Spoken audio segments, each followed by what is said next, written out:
jarraitzen duela gainera guztiz bidegabea izan duden zigor epai baten ondorioz, eta berak Arnaldok bezala eta beste batzuk bezala oso paper garrantzitsua jokatu egin zuela egun Euskal Herrian dagoen denbora politiko hau ireki ahal izateko. Espero dezagun, pendiente dagoelako ere bai elegite bat Estrasburgoko giza eskubideen auzitegiaren aurrean, horrek laguntzea Rafa Díez lehenbailen etxean izan dezagun. Bestelakoan urte terdi geratzen zaiolako kastea. Bestela urte terdi izango litzateke.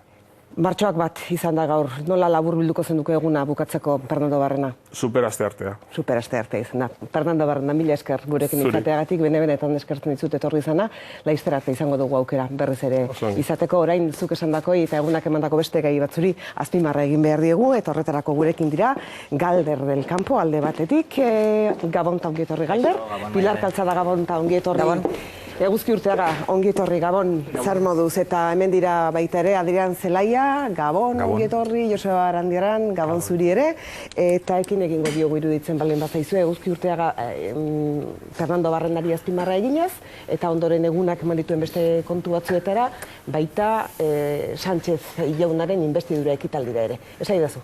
Bai, lehenengo, Otegi atera egin delarik gaur goizean kartzelatik, azpimarragarria iduritzen zait, ez duela galdu azken finean bereak daukan trebetasuna komunikatzerako orduan, naiz eta 6 urte terdi kartzelan pasa, ikusi da izugarrizko errestasunarekin, trebetasunarekin, ahalmena eduki duela azken finean publikoaren aurrean hitz egiteko, eta zentzu horretan gaitasun hori inondik inora ez duela galdu, ez?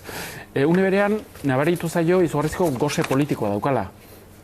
Alegia, zaila izango zaio, urrengo asteetan agian, berriz ere politikan ez murgiltzea, baina ikusi zaio azken finean ideiak oso argiak dituela, kartzelan pasa duen denbora aprobetxatu du formatzeko, irakurtzeko, hausnartzeko, eta kasu batzutan arduradun politikoei falta zaiena da preseski distantzia hori, pentsatzeko, hausnartzeko, eta etorkizunean ere proiektatu ahal izateko. Oso mugatua izan da, eta esan dut, hau da, kartzela barrukoa, ez da gauza bera distantzia bat hartzea libre, eta edo distantzia bat hartzea kartzelan. Bai, baina segurazki azken finean oso probesgarria izan daiteke ere, batez ere bere kasuan zuzenbideko ikasketak egin dituelako, dirunez prentsa asko irakurri egin du, hainbat liburu eta irakurtzeko posibilitate eduki du, eta orduan politikan heldutasun eta ontasun batera iristeko ere posibilitate eskaini egiten duela, ez? Eta argi da ona da, izugarrizko aktibo politikoa izan dela iraganean, eta etorkizunean ere, agian EH Bilduko baseek horrela erabakitzen badute eta berak ere prestutasun hori erakusten badu eta badirudi baietz, EH Bilduren oso hautagai ona izan daiteke. Besteak beste, Ezker Abertzalearen base politikoa ere zabaltzeko aukera eskaintzen duelako. Legia ez betiko hauteslego historiko hori mobilizatzeko, baizik eta hortik at joateko, ez? Bereziki garrantzitsua da, momentu honetan Ezker Abertzaleak elektoralki kinkalarrian dagoelako, ikusi zen eta adierazi zuelarik bere jarduera armatua bukatzen zuela, eta Ezker Abertzalea aurkeztu zen lehen 4 hauteskundeetan, izan zitezela municipalak, foralak, autonomikoak eta generalak, lortu zituen gutxi gora bera 100.000 boto gehiago. Lortzen zituen Euskal Autonomia Erkidegoan 275.000 eta 285.000 botoren artean. Zer gertatu da, janik ikusi zen azken hauteskunde europearretan 100.000 boto galdu egin zituela, eta kasu honetan ere galdu egin ditu. Alegia, etaren borroka armatuaren amaierak aukera berriak ireki zituen, eta 100.000 boto irabazi egin ziren, eta gaur egun berriz ere galdu egin ditu. Orduan, momentu honetan Otegi itzultzea eta Otegi berriz ere asumitzea Ezker Abertzalearen lidertza, funtsezko elementua da. Sakonduko dugu, gauza hauetan guztietan, baina nahi baldin badezue heldu Fernandok esan dizkigunetik, nahi badezue egunak berak eman duenetik, Pilar, nahi dezun bezala.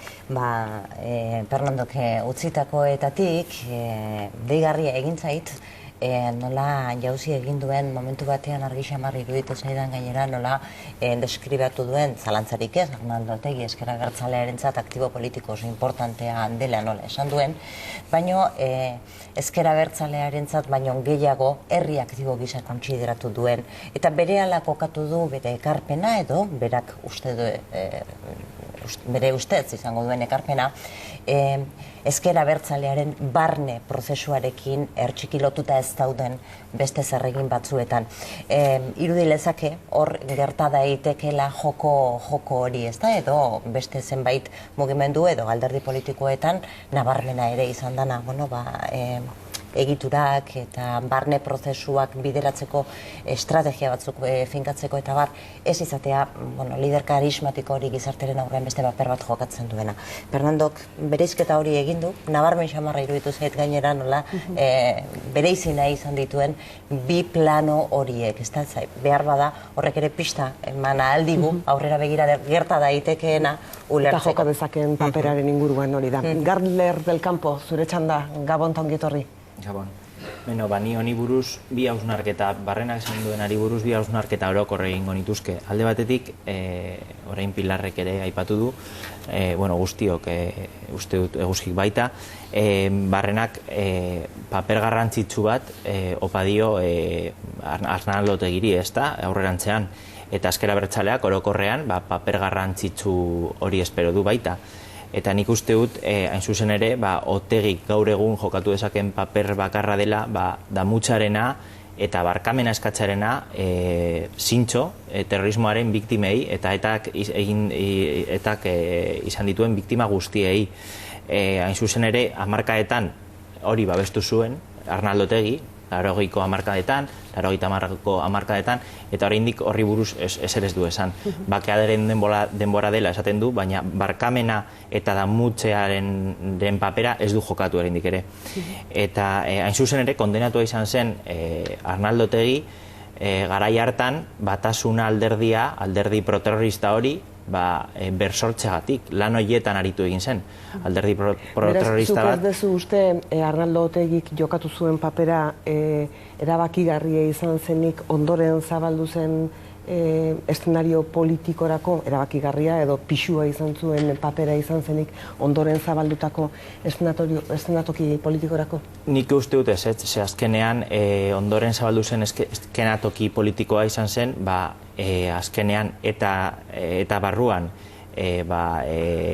ertzaintzak eta Guardia Zibilak eta poliziak egindako lan handiagatik lau ziren eta barruan eta gaindituta zegoen, eta orduan hori da nire hausnarketa. Pentsatzen dute ezela izan ezker abertzaleari ezker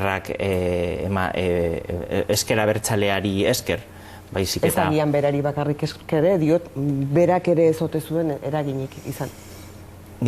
Agian eragina izan zuen momentu batean, urte konkretu batean, 2000ko hamarka, ez nahi gogoratzen ze urte zen, baina ni aipatu nahi nuen aurretik egindako lana. Arnaldo Otegi aurretik egindako lana kakotzen artean. Hau da, bera politika gintzan hasi zenetik, zer babestu duen, eta zertaz uste dut damutu behar den.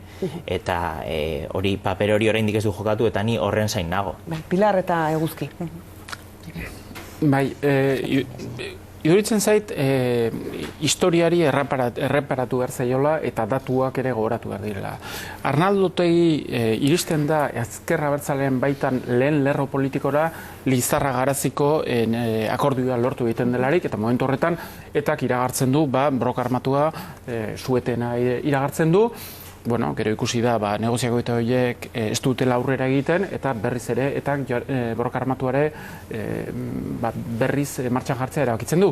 Baina gero, Otegi erabateko protagonista izan da, bai Loiolako negoziaketak izan zirelarik, sueten egon zen momentu horretan, eta gogoratu behar da, negoziaketa horietan egon zirela Rufi Etxebarria, Otegi bera, eta Egiguren, eta Ares, besteak beste, eta baita Imaz eta Urkullu izan zirela, 3 alderdi nagusien ordezkariak, eta Muruak bere liburuan oso modu argien erakusten du, Otegiren apostua momentu horretan dela, eta baita ezker abertzale politikoarena, bide politiko eta zibilen bide hori urratzea, eta gero T4ko atentatuak bertan bera utzi egiten du prozesu hori, baina horrek ez dukentzen, borontatea dagoela azken finean prozesu hori eta bide zibil eta politiko horrekin jarraitu ahal izana. Eta azken finean zergatik kondenatua izan da, berriz ere ezker abertzale politiko bat sortu nahi izatea. Baina ezker abertzale hori azkenean bersortu egin zan. Bera gabe. Baina alderdi politiko gisa, eta berak eraman nahi izan du azken finean, eta etaren zuzendaritza preseski bide zibil eta politiko hutsak obestera. Zer gertatzen da, bai Rufi Etxebarrik eta bai Otegi oso konstiente ziren, nahi bazuten prozesu guztia, erakunde guztia eraman modu ordenatu batean eta zatiketarik gabe bide zibil eta politiko hietara, bazken finean, tentuz eta pausoz pauso eman beharreko bidea jorratu beharra zegoela. Zer gertatzen zen, pauso hori goizegi eman izan balu, moztu egingo zen, sektore batetik, eta etaren sektore bat egongo zen, ez litzatekena preste egongo azken finean pauso hori ematera.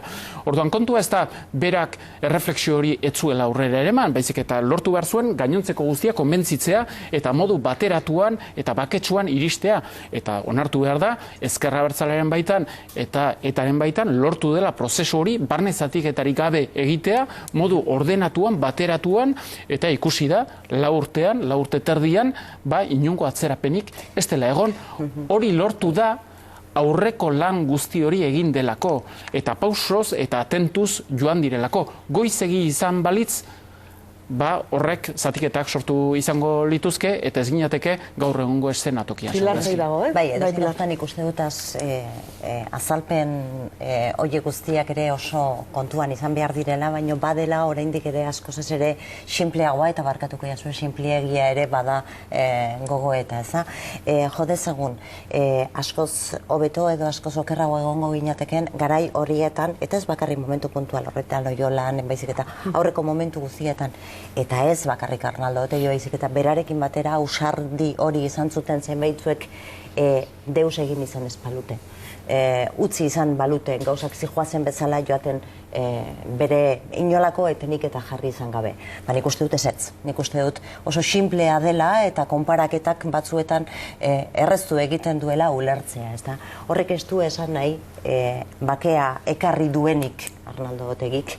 Fernando Barrenak ere esan du bere ez zela bukendu magikoa, ez dago barita makiltxo magikorik oraindik egiteke ditugun hainbat eta hainbat aurrera pausuetan, baina horrek ez dio inolaz ere kentzen nere ustez behintzat, hartu zuen arrisku horren, egin zuen prozesuaren garrantzia, eta nik uste dut garrantzi hori aitortu egin behartzaiola, gero, eztabaidak genezake batzuentzat berandu izango zen, azkarrago egin zitezken gauzak, beste batzuentzat motelago joan izan bali nahi dugun guztia. Baino, denbora pasa eta gero ikusten duguna gaur egungo gizartea ez dela, duela 6 urte eta erdiko gizartea. Eta ez dela orain dela 10 urtekoa, eta ez dela pertsona hauek konpromiso hori eta arrisku politiko hori ere hartu zuten momentuko gizartean.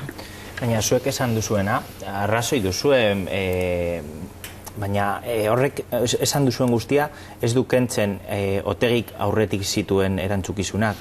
Hau da, zuk esan eguzki aipatu duzu momentuaren gaia.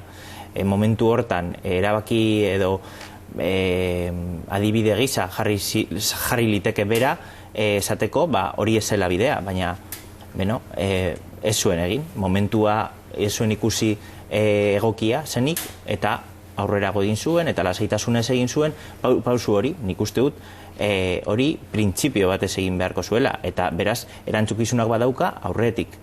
Beraz, bake prozesu kakotzen artean, hortan laguntzaile izan zela, bueno, agian izan zen, baina eske hori dokumentatuta dago, adibidez, munduak, baina xehetasun guztiekin adierazten du. Askoz aurretik egin behar izan zen. Ez dut ulertzen zergatik 2000 hamarkadara iritsi garen eta Arnaldo Otegi momentu hortan non zegoen. Lizarra Garaziren garaian saiakera bat egin zen. Zapuztu egin zen, ez zuen funtzionatu, baina berriz ere 2006an saiatu egin ziren eta Loiolako negoziaketa horietan hoiek ahal zuten guztia egin zuten akordio politiko batera iristeko, eta egon zen sektore bat etaren baitan, azken binean begitxarrez ikusten zuena lortu zen aurre akordioa. Eta horregatik, sektore batek erabaki zuen... Pauso handiagoak eman? Sektore infernal bat gaizki ikusten duelako? Ez, kontua da, sektore guztiak ereman behar direla posizionamentu batetara. Alegia, ez da nahikoa kondena moral batean edo kondena politiko batean mugatzea. Kondena moral bat askorentzat, Euskaldun askorentzat eta Espainiako jende askorentzat, oso garrantzitsua izango litzateke. Kondena moral bat besterik ez, eta ez dago gauza makala. Baina importanteagoa da arazo politikoa bera konpontzea. Bueno, baina hori da haientzat. Politika dintzan daudelako. Baina suposatzen du publikoki agian kondena batzuk ezin dituzula egin preseski baseetatik ez mozteko eta sektore kritiko bateetatik ez mozteko. Ezker abertzaren baseak niri importazizkit biktimak. Eta biktimentzat askoz importanteagoa da kondena moral hori egitea askoz aurretik, eta oraindik ere Arnaldotegik ez du egin kondena moral hori, Urruzulo Sistiagak egin duena. Hau da, Urruzulo Sistiaga izan dela terrorista bat, eta aldiz badago erabat damututa, eta Arnaldotegi terrorista ez dela izan berez, ez dutuzte inor hil duenik Arnaldotegi, argi dago ez duela inor hil, baina mundu horretan zegoen, eta ez du ezer esan mundu hori kondenatzeko eta aurretik egin duena kondenatzeko. Eta terrorista batzuk egin dute, pausu hori eman dute, erreflexio hori eman dute, eta ikusi dutenean egin dute. Eta ez dira egon kolektiboaren zain, edo zein sektore zegoen non. Ez dira egon horren zain. Ezakit oso ondo edozein kasutan esoteren kontua gehiagin hastea zen nahi dut. Auzi morala denik ez dut ukatuko, eta uste dut uka ezina dela, eta horrek bide batzuk ditu. Auzo politikoa ere bada, eta zuti oson bezala, Arnaldotegik ez ditu pasa azken 6 urte eta herriak kartzela barruan, inorril duelako, edo atentaturen batean astuta egon delako, lan politiko bat egiten ari zelako baizik. Beraz, gaur goizean atera denean esanez preso politiko dik ezaguela diotenek begiratu dezatela, baietz egon badaudela, nik uste dut, sententzia bera jarri zion epaileak onartu egiten zuela, preso politiko bat kartzeleratu egiten zuela, beraz, uraxe bera atera da hortik. Esan nahi dut, honekin, erabat plano desberdinak direla, nik ez dut uste kontua denik auzi morala eta auzi politikoak bere horretan nahastea, eta hortik nahasmendu horretatik zer espero dugun, zer espero genezaken garai horretan gertatu zenaz iritzia denok daukagu, lehenago etorziteken, geroago ere etorziteken edo sekula iritsi ez, eta kontua da iritsi egin zela, eta nik uste dut aitortu beharra dagoela, eta pozkarria dela zentzu horretan aitortza orokor xamarra dela esango nukelako, pertsona batzuek alegin handia egin zutela hori gertazedin, eta hori gertatu denezkero suposatu egiten zaio pertsona horri gaitasun handia izan dezakela, aurrera begira ere orduko gaitasuna bera erabilita beste zenbait auzi oso konplexuetan bere ekarpena egiteko. Nik bintzat hori da azpimarratzeko moduko iruditzen. Arnaldotegi entzungo dugu, hain zuzen dere gaur irten denean lehen pentsaera eta bihotzez egindako pentsaera Duesoko kartzelara begira egin duelako, Rafa Diezi begira egin duen aldarrikapen bat izan dalako besteak beste, eta gainera bertan bildu diren komunikabide guztiei esan dielako, edo adirazi nahi izan dielako, zergatuk uste duen berak bere preso politiko izaera horixe dela eta ez beste edozein. Entzun ezagun Arnaldotegi.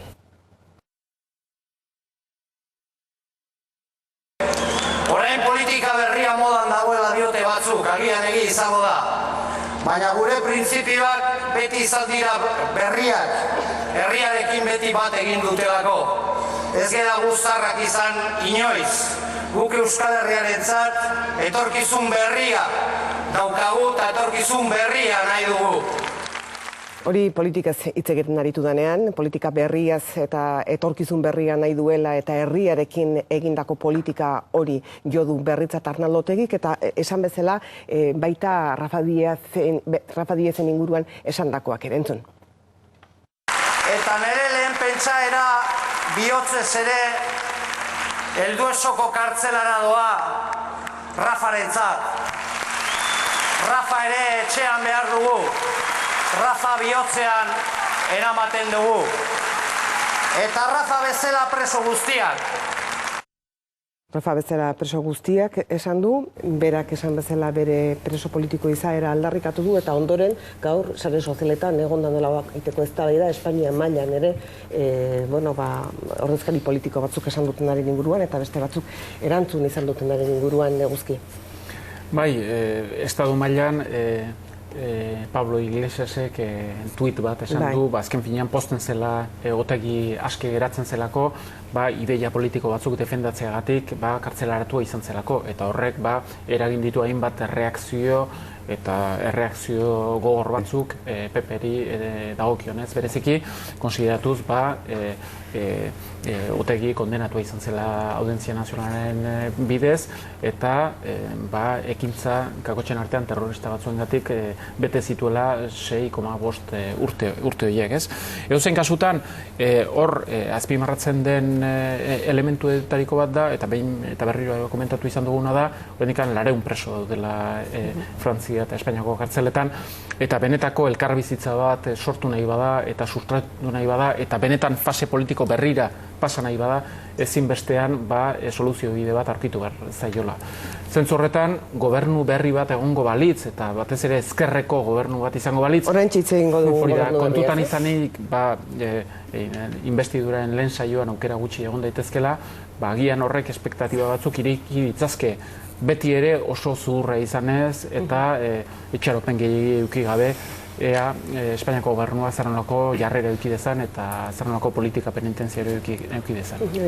Bai, ari horretatik tiraka berriro noa azpimarra jartzera, Fernando Barrenak aipatu dituen horietara ez da, ze momentu batean eszenario politikoaz edo hauteskunde eszenarioz esan dezagun argiago galdetu zaionean, nik uste dut zertzela da batzuk behintzat utzi dituela mai gainean, ez da, eta hor oso nabarmen esan du ez dezagun ezer espero bertatik.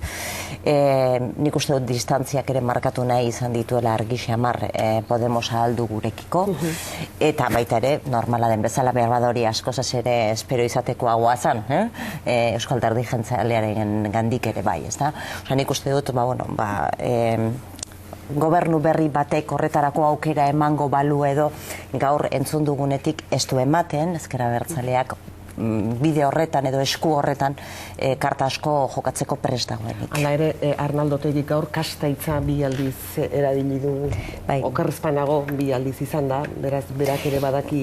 Eta Fernando Barrenak aipatu dituen 4 puntuetan, nik uste dut kointzidentzia nabarmenak ere badaudela, baita ere semantikoki, eta oso deigarria egiten da, behar bada, oso kutsatuta gaudelako jadanik, eta hitz batzuk, kontzeptu batzuk, eta lotu egiten zaizkio koloreak bezala gutxi gora bera alderdi konkretu batzuei, eta horiek entzuten ditugunean bestearen ahotan, deigarria egiten da, ez da? Nik uste dut hor egongo dela, eta nabarmen erakutsi du gainera Fernando Barrenak, konstiente direla, hor bertan badutela, bere izi beharra, eta hor findu beharra egiten den proposamena. Horrentxe zuretzen da galder, edozein kasutan sare sozialetan izan da eztabaida, eta beste kontu batzuk izan dira, gaur Iñaki Soto Garako zuzendariak egin digun hausnarketaren helduleku batzuk. Entzun dezagun Iñaki Soto.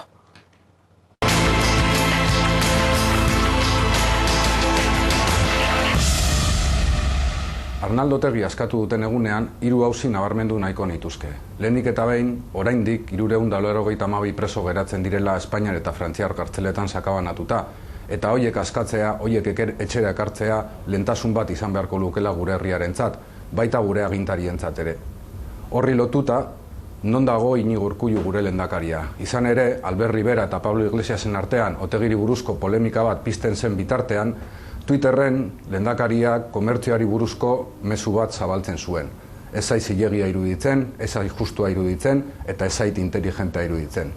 Horretaz aparte, Otegirengan hainbeste itxaropen jartzen ditugun guztiontzat ere, pentsatu beharko genuke, berangan jarrentzen ditugun itxaropen horiek guztiak badutela zer ikusia gure ezintasunekin, gure ezintasun horien iturri eta izpilu ere badirela. Izan ere, berak bere honen eman du 6 urte hauetan eta aurretik ere. Eta guk aurrera begira gure honena ere ematen hasi beharko genuke. Mediokridade ziklo honi amaiera emanez. Iñaki Sotoren gaurko hausnarketa gauza batzutan zurekin bat etorri da, Eguzki Urteaga, edozein kasutan Galder del Campo zurea zen txanda eta zurea da. Bueno, Iñaki Sotok esan du aurrera begira. Aurrera begira Arnaldo Otegirekin berak egin duen hausnarketa hartuz. Otegik egin duen itxaldia, lehen entzun dugu Otegik egin dioten omenaldian egin duen itxaldian, esan du oso argi, eta hemen uste dut ipini dugula, preso guztiak bihotzean dituela. Hombre, eske ni horren aurrean itxik ez dauzkat, argi esaten du, preso guztiak bihotzean. Bueno, odol delituak dituzten presoak baita bihotzean, justiziarekin kolaboratzen ez duten presoak baita bihotzean, 400 preso dira, agian 400 horietatik, ez dakit, ez dut idearik ez agian 200 eta piku, odol delituak dauzkate, ez dut inolako damua aurkezten, gehiago direla esango nuke, 300 agian dira. Eta hala ere, ezker abertzale mundua, Iñaki Soto eta Arnaldo Otegi jauna, badaude horiekin bihotzean dauzkate, itxik ez dauzkat. Bai, lehen galdetu duzularik, azken finean abian prozesu horren edukia zer nolakoa zen, erantzun nahiko ebasiboa izan da, eta ez du argiki esan... Nire dala urtarrile arte ez da baidan zuten orain hausnartzen. Horregatik utzi diote, ebasioan. Segurazki ez du xehetasun gehiago horrekin erantzun nahi izan prozesu ez dela bukatu, ez? Baina hor, bai Barrenaren eta bai Otegiren kasuan, ez nuke esango kontraesan bat dagoela, baina bai, alde batetik esaten duzun bezala, hainbat tematika, terminologia, Podemosi hartzen dizkio, beldurra daukalako, ezkerretik ia botu batzuk etzaizkion eskapatuko, eta une berean, Otegik esan du, behin eta berriro, eredua Katalunia zala. Orduan, eredua Katalunia balin bada, suposatzen du alderdi abertzalearen arteko batasuna ezinbestekoa dela. Baina ez zirudien posible? Hori da, ez? Orduan, horrek erakusten du ezker abertzalea momentu honetan dagola 3 problematika nagusiekin. Posizionamentu arazoa dauka, estrategia arazoa dauka eta aliantza sistema arazoa dauka. 3 puntu horiek argitzen ez dituen bitartean, zaila izango zaio azken finean, dagoen egoera latzetik ateratzea. Lidertzaren arazoa badirudi konpontzen ari dela. Baina Otegik lidertzaren arazo hori konpontzen badu, beste 3 problematika horiei erantzun beharko die, eta modu koherente eta azkar batean kontutan izanik hauteskunde autonomikoak laster datu zela, eta aldez aurretik etxekaloan horiek eginda izan behar daude. Eta iruditzen zait, Maiatzean ez badira. Hori da. Suposatzen du oso denbora gutxi dagoela, eta estrategia oso argi bat eduki behar da, posizionamentu argi bat eduki behar da, eta aliantza sistema argi bat eduki behar da, eta dena horren arabera egin. Gaur egun ikusten dena da ezker abertzalea zertxobait galduta dagola, eta ez dakiela apostu estrategiko bat egin behar duen PNV-rekin harremanak estutuz, hor ikusi da Eudelen kasuan, Uemaren kasuan, hurbiltze prozesu bat egon dela, lege municipalaren inguruan. Hori da, orduan hor ikusten da, hurbiltze prozesu bat badagola, eta harremanak badaudela bi alderdi abertzalearen artean, baina une berean ere tentazio eduki dezake ere Podemosen gandik hurbiltzeko, ezkerreko perfil hori lantzeko eta erabakitze eskubidearen inguruan akordio batzuk lortu ahal izateko.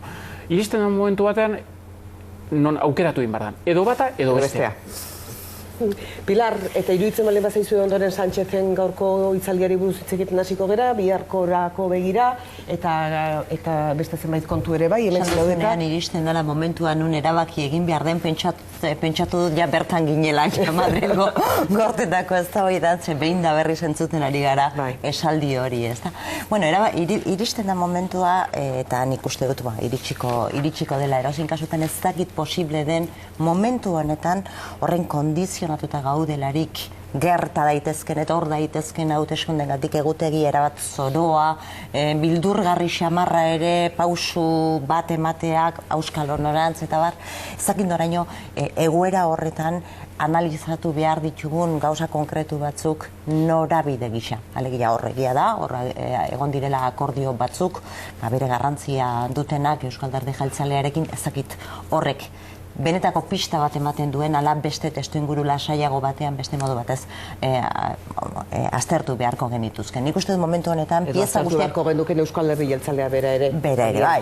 Nik uste dut momentu honetan asko mugitzen ari girela piezak. Ez dakit oso ondo mugimendu horiek estrategikoak diren ala posizionamendukoak, oda hauteskundeek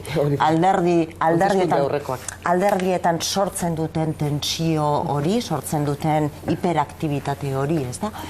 Zaila da bere izen, zein eszenatokian mugitzen ari garen. Nire beldurra da ez ote den zaila edo ezinezko bihurtzen ari behin betiko. Hau da, hauteskunde estiloak ez ote duen guztiz kutsatu jadanik politika egiteko estiloa. Labur. Horreta daukan inkonvenientea da, Espainiako agendak eta Espainiako ritmoak baldintzatu egiten dutela Euskal Autonomia Erkidegoko eta Hego Euskal Herriko agenda eta debatea bera, ez?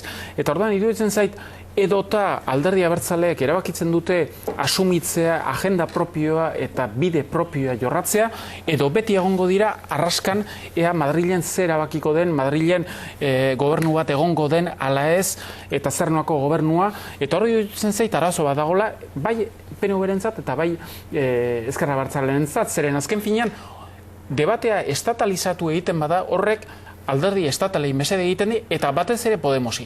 Eta Podemosi izatzen azken hauteskunde orokorretan lehen alderdia Euskal Autonomia Erkidegoan. Orduan, iruditzen zait, bi alderdi abertzaleen interesa dela berriz ere hemengo problematika, hemengo ritmoetara itzultzea eta inposatzea hemengo debateak, zeren bestela arriskua hori izan daiteke, beti besteak ea ze erabakiko duten horren menpe egotea. Ontzat eman duzun politika horren aurka eginez. Sánchezek gaur Espainiako korteetan zer esan duen aztertuko dugu. Galder del Campo. Edo hau edo Rajoy aukeratzeko eman du Sánchezek ituna azpimarratuz, aldaketa azpimarratuz besteak beste oso labur esan da. Bueno, ni uste dut gaur Sánchezek egin duena ez dela izan investidura hitzaldi bat, investidura diskurtso bat. Niri iruditu zait Rajoyren kontrako zentsura mozio hitzaldi bat. Investidura hitzaldi batean aurkezten dira zure gobernu planak, zer da egin nahi duzuna, baina nola egin nahi duzun, ze dirurekin egin nahi duzun, pizka bat gehiago konkretatzen da, batez ere ordu terdiko diskurtso bat izan denean. Eta honek egin duena, Sánchezek egin duena da, orokortasunean oinarritutako hitzaldi bat, eta behin eta berriro PP-ri edo Rajoyri eraso eginez, uste dut 14 bider eraso egin duela PP, alderdi horrek izan dituen bosketekin, 7,5 milioi. Beraz, nik uste dut, nahi izan duena honekin izan da, prozesu guzti honekin, bere lidergotza bere alderdian sendotzea, baina argi zeukan ez zela inora iritziko, Espainiako gobernura ez zela iritziko, printzipioz momentu honetan, martxoan, eta... Ez da iritsiko martxoan?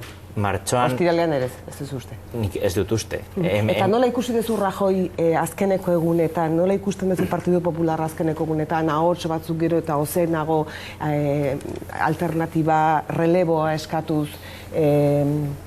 Bueno, ni Rajoy azken egunetan ez dut ikusi. Ez dut ikusi, eta inork ez dugu ikusi.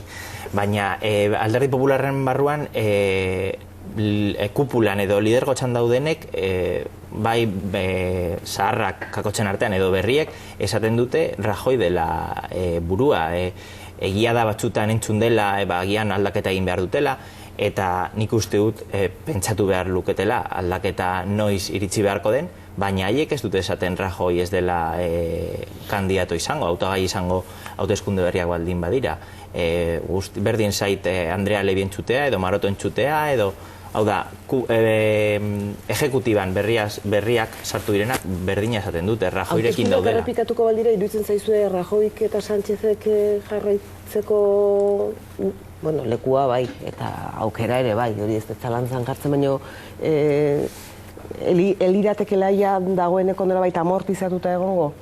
Gertatu den guztia ikusita esan nahi dute. Atze galdera, Galdera hauetan... Inspirazioa gota, hanka sartzeko arrisku handiegia dago, inkluso normalean hanka sartzeko beldurrik ez daukagun nontzat, ez? Nik uste dut, berez logikak eskatuko lukela horrelako zerbait, baina ez dago denbora materialik nire ustez. Ez dakit baute dagoen rekambiorik, hori beste kontu bat da, baina nik uste dut hauteskunde sekuentzia dela ikusi behar duguna. Eta ikusten ari garena sekuentzia bat da oso bizkordi joaz gauzak, ez eta karagarri luze egiten zaigun horren gainean hitz egin behar dugunean. Ez da baina oso bizkordoa. Egin kontu gauza batzuk asko aldatu direla eta alderdi bakoitzaren barruan nola lupa jartzen baldin badugu nola aldatu den. Ze importantea dan perspektibakin hartzea gauza, ez da? Ze aukera gutxi ematen genion esate baterako Pedro Sánchezi, aizu, bitu hor dago, hor dago, eta bigarren geldit sekula izan dituen emaitzik txarren egin ere, bera dago hautagaitza bat defenditzen. Begiratu, gogora dezagun, nundik zetozen Ciudadanosen espektatibak. Ikustagun, nola dagoen Alderdi Popularra momentu honetan biztan denez, inork ez du modu serio batez esango beste hautagai baten prestaketan ari direnik, baino argi dago hor badagoela giroan, eta esango nuke gainera azken aste hauetan ikusi ditugun ustelkeria kasuen jario etengabe horiek ez diotela batere mesederik egiten kontrakoa defenditzen dutenei, eza? Orduan, jokatuko lukete, nire ustez, eta arriskatu ingo nahi zanka sartuko dut, baina nik uste dut jokalari berberek jokatuko luketela, baldin eta azkenean hauteskundetara iritsi behar baldin bada. Esaidazu, labur, nola iruditu zaizun aritu dela Sánchez gaur, ze iruditu zaizun? Bazekien, etzela... Superaste artea. Etzela superaste artea. Ez da txinpartatxu ibili, gero gainera diskursoaren ardian filtratu egin digute diskursoa idatzita, orduan ikusten eginen ondo edo eski irakurtzen ari gote zen, orduan hor galdu egin du pixka gerrazia eta emozioan izetan eudu, nik badakit errespetuaren kontuak ere eman duela zer esana, baina txaloka eta bullaka eta hartzeak momentu batean iruditu zait, britanizatzen ari zela parlamentua Espainian, ez da, eta hori ona izan zitekela. Oso lau ikusi dut, eta defenditu egin du beste alderdi batekin lortu duen akordioa. Ez dut uste defenditu duenik gobernu programa bat, nik hori espero nuen. Esango nuke gehiago joan dela bigarren edo urrengo txandari hasiera ematera, gobernu presidentzia irabaztera baino. Bai, eguzki. Sánchezen estrategia izan zen hauteskundeak amaitu eta azken finean, obestea Ciudadanosekin pakto bat eta gero presioa jartzea Podemosen gainean, bere abstentzioa lortu ahal izateko. Podemos ez da trampa horretan erori. Edo zein kasutan, azken 2 hilabeteetan, Sánchezek lortu ditu bi gauza. Bata da bere lidertza asentatzea alderdiaren baitan, eta beste aldetik lortu duena da barne oposizioa isiltzea, momentuz behintzat. Orduan, bazekien lehen investiduran, momentuz badirudi 121 boto lortu ingo dituela. Uste duzu lidertza asentatu duela benetan? Hau da, eta hau gaizki ateratzen baldin bazaio, agur, lidertza hori berriz ere oso arriskutan egon daiteke, ala? Oso prekarioa da, lortu duen lidertza, baina esan daiteke duela 2 hilabete, baino lidertza asentatuagoa duela, eta barne oposizioa zertxo bait isildu duela. Orain, oso prekarioa izan da ere. Badaki lehen investiduran ez duela hori lortuko, baina bigarren txanda bat egon daiteke. Ikusi beharko da, erregeak nori eskatzen dion gobernu osatzea, norbaiti eskatzen badio. Rajoyri eskatzen badio, ja azken finean Sánchezek ez dauka bigarren aukerarik gobernu osatzeko. Beri eskatzen badio, hor Sánchezek eduki dezaken aukera da bigarren gobernu mota bat aukeratzea, eta hori izango litzateke ezkerreko pakto bat lortzea Podemosekin, Izquierda Unidadekin, eta Alderdi Abertzaleen abstentzioa lortzea, beti ere PNVek aldeko bozka lortu izango balu. Hori ere oso gobernu prekarioa izango litzateke. Gaur edo zein kasutan egin duen ariketan ezkerreat eskubira begiratu ze orain baita orain etzan erreza hortik ondorioztatzea zer nahi zuen Espainiako gobernuko presidente izateaz gain. Bai, nik uste dut maila horretan despistatu egin hau aukeratu duen lerroak. Diskursoaren kalitatea bestelako mailatan txartu gabe ez da. Despistatu egin hau zentzu horretan. Eskaintza horiek berez aldez aurretik eginda eta negoziatuta eramaten direlako normalean investidura saio batera, ez da? Eta gaur berriro ere pixka bat ikusi dugu, zeuke onartzen ezaken zerbait emango nizuke baldin eta hori ez da espero izatekoa normalean horrelako saio batean. Nahasia, zentzu horretan oso nahasia da, aldi berean defenditu behar izan duelako lotzea lortu duen akordio bakarra, eta ura zabaltzea ezkerretara, nik uste dut oso zaila. Minutuenak Galder eta Eguzkik, zai dauzkaguta Adrian Zelaia eta Joseba Barandiaran, eta badira pare bat gauza bereekin aztertu nahi ditudanak. Izan dira azpimarrak, batez ere ekonomiari begiratu diogunak, eta, beste kontu batzuk pixka bat bazter geratu zaizkigunak, gaur alderantziz izango da, baina eguna ere horrelakoa da. Bai, Eguzki, zer horrek? Bai, Sánchezek bilatu du zentralidade politikoa, Ciudadanosekin akordioa eginez. Eta oso deigarria izan da, akordioa lortu bezain pronto, Ciudadanosek deia luzatu diola PP-ri eta Alderdi Sozialistak Podemosi. Zentralidade hori lortuta. Zer gertatzen da, gaur egun eta gaur egindako diskursoan Sánchezek bazekien gehiengorik etzeukala. Orduan, nire ustez da, modu bat bigarren txanda prestatzeko. Zeren bereak bere alderdiari esaten alko dio, saiatu naiz Ciudadanosekin egiten, baina matematikak ez dute ematen. Orduan, aukera eman behar diazute, bigarren aukera bat, bigarren gobernu progresista bat osatzeko, eta horrekin lortu nahi duena da, azken finean, bere alderdiaren baitan egon daitezken zatiketak eta oposizioak saihestea. Baina lerroa oso fina da eta oso lerrakorra da eta oso zaila izango zaio azken finean akordio batera jaistea.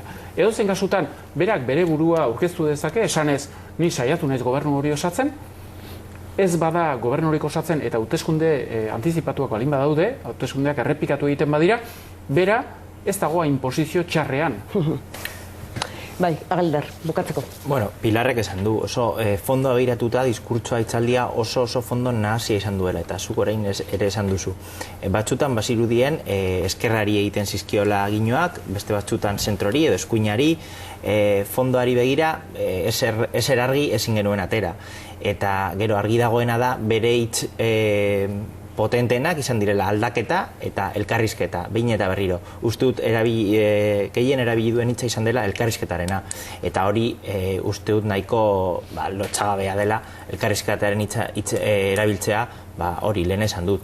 PP-ri elkarrizketarako aukerarik eman ez dionean ere. Bakarrik Ciudadanos eta Podemosekin nahi izan du elkarrizketatu eta koalizio handi hori lortzeko ez da eseri egin da. Ekonomiari begiratu behar diogu esan dizuetan bezala, dagoeneko prest daude Adrian Zelaia eta Joseba Barandiaran, Gabon esan espaldi madizuet, eta ongi etorri, behin eta berriro begiratu izan diogu azken egunotan, azken asteotan ere bai izango nuke altzairuaren sektoreari batez ere, eta altzairuaren sektoreko enpresa zenbaiti ere bai. Edozein kasutan Adrian Zelaia iruditzen zaizu, adibidez kasunetan ACB bakarrik ez, industria osoa egon daitekeela mehatxupean? Gu gabiltz ja urteak igual 4 urte esaten, kontu zibili behar dugula, gure kokapen estrategikoa, Euskal Herriaren kokapen estrategiko ikuspegi ekonomikotik oso kokapen arriskutsua dalako. Oso kokapen arriskutsua dalako industria egitura zabala daukagulako, baina ahula batez be, gure maila teknologiko oso bajua dalako. Orduan, horren aurrean, zein dan daukagun arriskuri funtsezkoena, baina oso argi zegoen, eta oso argi da. Arrisku hori da, batez be, herrialde emergenteak, egon direla leian kalitate gutxiko produktuekin eta esparru oso konkretuetan, gerota kalitate hobeago dutela eta kosteak askoz bajuagoak. Eta zagatik daukie gero eta kalitate hobeagoa eskiten nahi direlako esfortzu ikargarriak teknologian eta prestakuntzen. Eta gu, egiten ari ginen esfortzuak gerota geldoagoak dire. Eta hori bestetan aipatu dugun zifretan ikusten da, oso modu nabarian, igaigen egiten diren inbertsioetan. Txina ja, oin 2 urte, ganditu dau Europar Batasuna. Eta ganditu dau, bebai, erkidu autonomoa. Erkidu autonomoa ganditu zuen oso justo Europaren bataz bestekoa, oin 3 urte, gero berriro beruntza, jagabiltz 3 urte beruntza, eta Txinan azpitik, kontutan hartuta, Txinan ondino 100 milioi lagun dagoz pobrezian. Horrek esan gura dago, bataz besteko horretan, herrialde eskualde industrialetan, inbertitzen nahi dela 4%. Europako eskualde batzutan gertatzen den moduan. Eta gu, baino, askoz gehiago, esan daike argi eta garbi, inbertitzen ari direla prestakuntzan eta ikerkuntzan. Gu, lo dagoz, eta beraz, daukogun arrisku oso nabaria, altzairoekin gertatu dena, gero eta sektore gehiagoekin gertatzen. Orduan, reakzio defensiboak beharrezkoak dire, eduki dugun moduan, baina kontuan hartu behar dugu sakoneko arazoa zein den, eta arazo horreri aurre egin. Eta hitz egiten dari zera, Euskal Industria osoa horrela aipatu duzun bezala. Oro har, baina, klaro, lehenengo azten gara industria konkretu batzuken, edozein kasutan, Adrian Zelaia, gero eta maila teknologiko handiagoekin beste sektorekin konpetitzen. Edozein kasutan, Laboral Kutxak berriki kaleratu duen txostenean adibidez, eta bar, beste industria batzuk ere begiratzen hasi beharko dugula iradokitzen du edo esaten du, ez, agian oraintxe irudietan ikusten ari garen industria mota hori, orain arte hori izan da, horrek identifikatu du industriaz izan dugun ideiarekin, baina aken hori aldatzen joango dela, eta beste zerbait buruz hitz egiten hasi beharko dugula, horrek esan nahi ez duelarik zuzenean, hor utxune bat geratuko denik. Bueno, industria etengabe aldatzen ari da, sektore berriak agertzen dire, orain asko hasi da hitz egiten industria 4.0 hori buruz, orduan sektore industrial guztiak lotzen ari direla internet eta komunikazio sistema berriekin, eta baina azkenean, tresna bat erabilita edo beste bat erabilita berrikuntza sustatzeko teknologia behar dugu. Orduan, argi dago, gure egitura ekonomikoan erronka guk behin eta berriz esan dugu, ez direla aurrekontuak, ez dala zorra, gure erronka da lehenago teknologia, gero teknologia eta gero teknologia. Argi eta garbi, eta ez gau zorretan. Berandiran parreza izea pixka bat. Oso garbi esan du, ez? Zalantzaren bada... Datu bat, azken krisian industriaren pixo eskal ekonomian jaitsi da, 1,25 ehuneko 20. Kasi uhartu ere ezkara egin, ez? Eta egia da, Euskal Industriaren hainbat alor mehatxatuta daudela eskulan merkea duten herrialden gandik. Eta, ACB-en kasua asko aipatu dugu, baina egia da, punta-puntako enpresa industrial gutxi ditugula. Eta oro har, enpresa industrialen tamaina ere nahiko txikia dugula. Eta prestakuntzan ere, ikerketan eta garapenean ezagutzan oro har, ez gaudela, uste dugun zaino paro, ez? Beraz, arazoak egon badira bai. Badira eta urratsak eman beharrekoak zuen ustez. Beste galdera bat, zer irudituko litzaizueke bankuan duzuen diruaren truke interes tasa bat kobratzen hasiko balitzaizueke? Hori da egin duzun galdera, Joseba Barandiaranek gaurko ekarri duen galdera. Galdera interesgarria iruditu zait, ez niri bakarrik, ING Holandako bankuak ere egin du, inkesta bat, 13.000 lagun Europa osoan, badakizue kontestu berri bat dula, eta da, interes tasa oso bajuak dituena. Zuk galdetzen badiozu jendeari horrek zure aurrezteko modu aldatu du, 10-etik 3 esaten du baietz, 10-etik 7 gutxi asko lehen bezala aurrezten du. Aldiz galdetzen diozunean, zer egingo zenuke interes tasa ordaindu ordez kobratuko balizute zure ordainuen truke, 10-etik 7 erantzuten du zerbait egingo lukela. Zer egingo luke? Aukera ezberdinak daude eta zenbaitek aipatzen du dirua aurrezki kontuetatik atera. Koltxoira, eskudirura, bestelako inbertsio alternatibara, bursara, eta baino garbi dago, gutxi irabaztetik zerbait galtzerako hortan, konsumitzaileek edo ezberdin erreakzionatuko luketela. Honek esan nahi du, banku zentralek interes tasa jeitsiz eragin nahi duten erreakzioa seguru asko konsumitzaileen kasuan ez dutela guztiz lortuko. Zeurek nahiko luketena da, interes tasa jeitsi konsumoa sustatzeko. Baina dirua koltxoira eramatea kontrajarria dago printzipioz konsumoa handitzearekin, are gehiago horrek eragin dezake ziurgabetasun bat, zalantza bat, beldur bat, eta oraindik eta gehiago konsumoa uzkurtu, ez? Beraz hor badago paradoxa bat, oraindik ere ebatzi ez dugu. Zuez ere egingo zenukete, kobratuko balizueke? Baina berez kobratzen ari dira. Zer azken finean ikusten bada gestio gastuak eta gestio komisioak geroz eta handiagoa dira. Orain kajeroetan ere hainbat bankuk adostu egin dute, kajeroan diru ateratzeagatik ez bada zure bankua, komisio bat ordaindu arazten dizutela. Eta preseski banku batzuen errentabilitatea hortik ere dator. Orduan, ez du zertan kontua bera portzentai bat jarri beharrik, nik uste dut esan nahi dezuena dela egiten dutenaz aparte kobrantza bat. Eguzik aipatzen ditun kobrantza horiek normalean oso erregresiboak dira, esan nahi dut, proportzioan askoz gehiago kobratzen zaio diru gutxien daukanari asko daukanari baino. Zuk ez harriko bazen du egundik 0,5 zerga bat daukazun diru kopuru osoaren gainean, horrek erreakzio bat eragingo luke batez ere diru gehien dutenengan. Eta hori da ekonomiaren konsumorako, martxarako jakin behar dena, berez nora emango luketen diru hori. Ez direla gurekin pentsatzen da. Ez ala behar ez. Gutxi gora bera hori. Adrian Zelaia, zer iruditzen zaizu, kobratuko baligukete zer? Bueno, nik uste dut politika monetario espansiboen mugara heltzen ari garela, ez da? Eta muga konkretukin, zuke esan duzu moduan, hortxe dago. Hau da, prest gagoz gordaioak eukitzeko bankuan, kobratu barik, azkenian ez dugu, teorian, ez dugu arriskuan jartzen, bakarrik dirua horre eukitzeko. Baina, eta zeo zer kobratzea, pues, bueno, egiten den lanagatik edo horren truke, zerbitzu bat ematen da, azkenian, ez da? Pues, bueno, logika baten horrek, baina, claro, hor oso muga nabaria dago, ez da?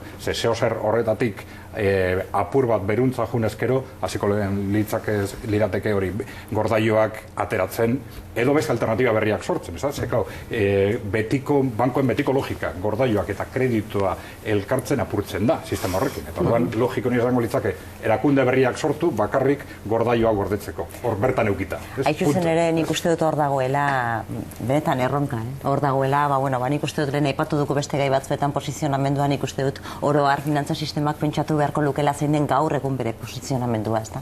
Orain arte izan da, nik dirua gordeko dut eta behar dozunean eman egingo dizut baldintza zehatz batzuetan, eta horrez gainera, horrekin normala denez, nik negozio egingo dut.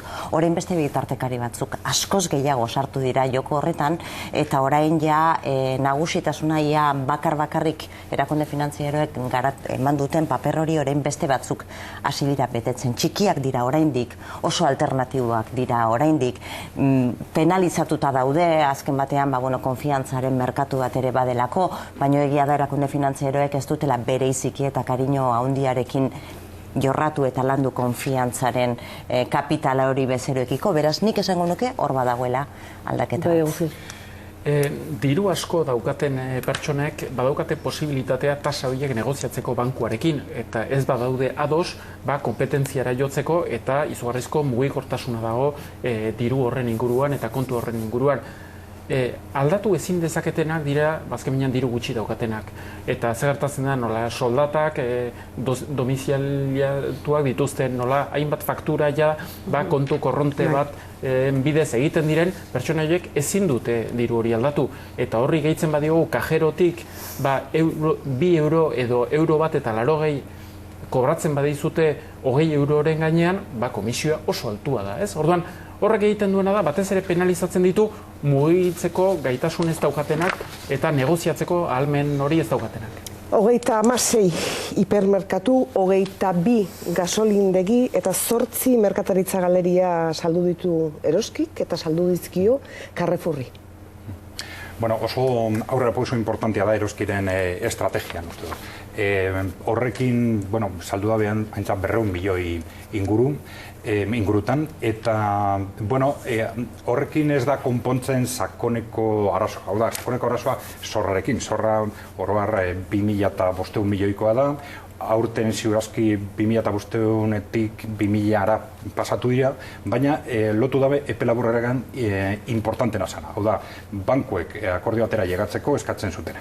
Eskatzen zuten 300 milioiko aktiboak saltzea eta hori lortu da. Beraz, oroar, sakoneko arazoa jarraitzen dau, denpora irabazi dabe, baina epe laburrera lortu behar zutena lortu dabe. Eta nola aterako dire sakoneko arazo horretatik, Adrian Zelaia? Bueno,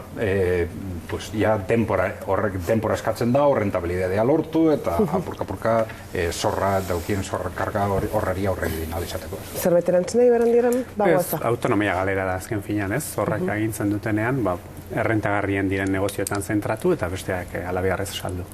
Galder del Campo, mila esker gurekin izateagatik, etorri laizter, Pilar Kaltzada eskerrik asko, etorri laizter zuere, eguzki urteagan mila esker gurekin izateagatik, Gabon eta Joseba Barandiaran eta Adrian Zelaia, Gabon bioi eta laizter arte. Jaun Andreok, mila esker izan diogu zuen arretagatik, bihar arratsaldeko laurak eta 10 buelta horretan, egunak ematen dituen guztiak azpimarratzeko prest edukiko gaituzue, Iban Garat eta Ilaski Serranorekin batera, eta beti bezala zuen zain izango gara. Gabon pasa!